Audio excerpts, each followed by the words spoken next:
my Cars That Should Be Made series is exactly that. Cars that should be made, not cars that I think will be made.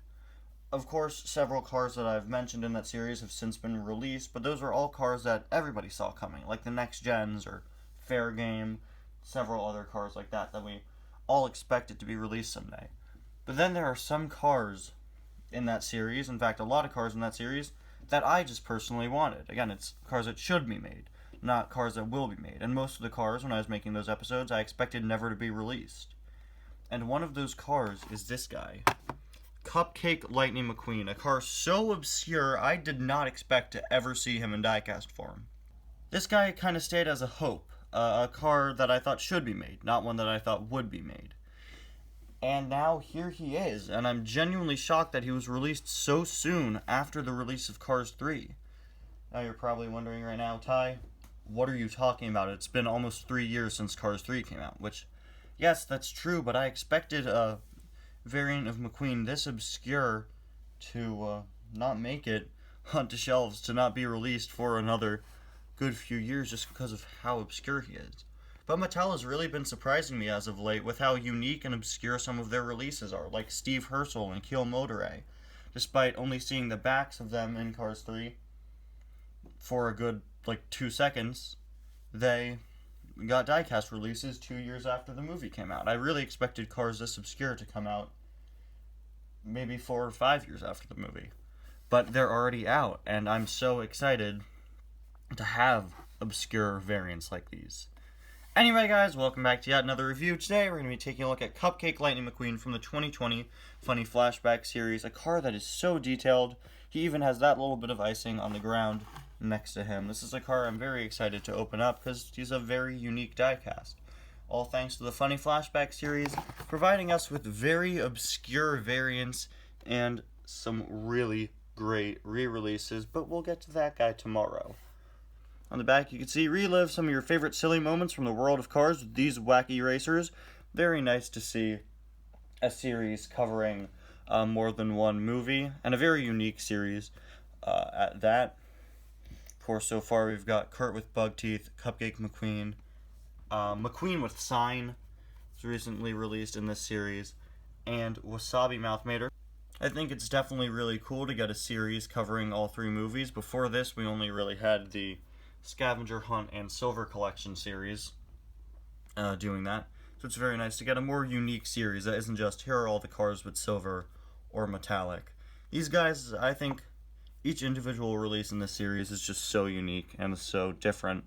Here is, of course, the picture for the series, which is the scene Cupcake McQueen appeared in after he wins a race at the beginning of Cars 3.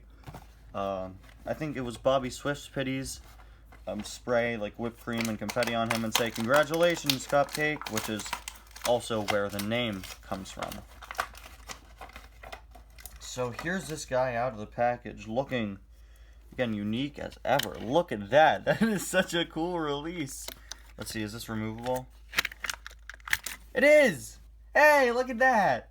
You had a regular old Rusty's McQueen down there. That's pretty cool. Just another Rusty's McQueen for the ever-growing collection of 30,000. So, very interesting. There's a regular Thailand Rusty's McQueen down there. This is actually my first Thailand Rusty's McQueen, which is interesting. But would you look at that? The cupcake part is an accessory. That's very interesting. That reminds me of some of the old Thomas and Friends Thomas Wooden Railway variants they do. Oh, that is so cool. Look at that. It's very unique, very similar to McQueen with sign. Now, unfortunately, it is just a regular Rusty's McQueen down here. But, look at that. The confetti has a mouth molded onto him. Oh, this is so cool. Look at that. I like that. That's such a unique idea. And you know what you could do? You could put it onto other McQueens as long as they're the same model. Let's see. Hopefully this is... Yeah, look at that. That is so cool. I don't think I've been this, genuinely surprised by a car in a review for such a long time. This is so cool. By the way, here is my regular China Rusty's McQueen, just for comparison. And you could fit that on him, too. Here, hold on. I got a few more McQueens. This is so cool. Look at that. Oh, I love this. This is awesome. Fit it over Primer McQueen, make him even sadder than he already was. This is one of my custom McQueens. You could fit that on top of him. You could do so much with this. Of course, it's for a very specific situation, but still you could do so much with this. This definitely makes him similar to McQueen with Sign, who is a regular McQueen that's attached to a sign. This is so cool. So you guys have all seen a Rusty as McQueen before. I'll go over the details very briefly. Got a Rusty as logo on the hood. Piston cup, octane gain, RPM, revolting and clutch aid on the sides. Lightning bolts, 95 Rusty's logo. McQueen signature there, Rusty's logo on the back, 95 up there, Rusty's logo back there. He doesn't have the Rusty's tagline, which I didn't realize. That's interesting. And now, once we slip this on, we can take a closer look at him with the confetti. Of course, this is a plastic accessory. Lots of different lumps and other things to make it look like as realistic as possible. And this is just so cool. Of course, now he has a frowning face, which is just another amazing aspect of this car. I've got all these confetti details, this dripping effect going down the side. Of course, the back is unaffected, but the other side, it's dripping down. There's even this area very close to the ground, but far away enough for him to still be able to roll.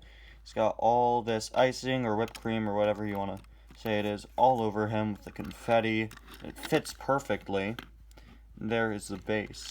This is so cool. I had no idea that this would be... so cool. Now for one last test, I got a few other McQueens. I just want to see if this fits on them. Of course, the Cars 3 McQueen model is longer than the original one by a little bit. So I don't think it'll fit on a Cars 1 McQueen, but it doesn't hurt to try. Yeah, I don't think it... No. Well, it does, actually, but not very comfortably. It's kind of a tight fit, but technically still does fit on there. Just stretches out a bit. So not as good of a fit. Then we got Cruising McQueen here. Should probably be the same deal. Yeah. As you can see, it's definitely more difficult to get it on just because it's different shaping. And it's a bit smaller, but it still technically fits. Cars 2 McQueen, why am I even trying with this one? He's way wider than McQueen. Meaning, once again, it's stretched out, but it still does fit. Again, much tighter though. Then after this, we've got the Precision Series McQueen, who is lots wider than the regular one. Yeah, that's a struggle to get it on, but it still basically does fit, and I'm sure you could find other cars that this fits on. Again, it just is stretched out a bit because it wasn't meant to go on them. Here's Frightening McMean, who is very similar in model to the Cars 3 McQueens. His top is very similar to that of the Cars 3 McQueens. But he is a very interesting case, as you could still see his mouth down there. So there you have it. This car really genuinely surprised me. I had no idea this would be removable, and now that I know it is, that's just so cool. It opens up so many different possibilities. Anyway, guys, thank you all so much for watching, and I'll see you guys next time. Bye now.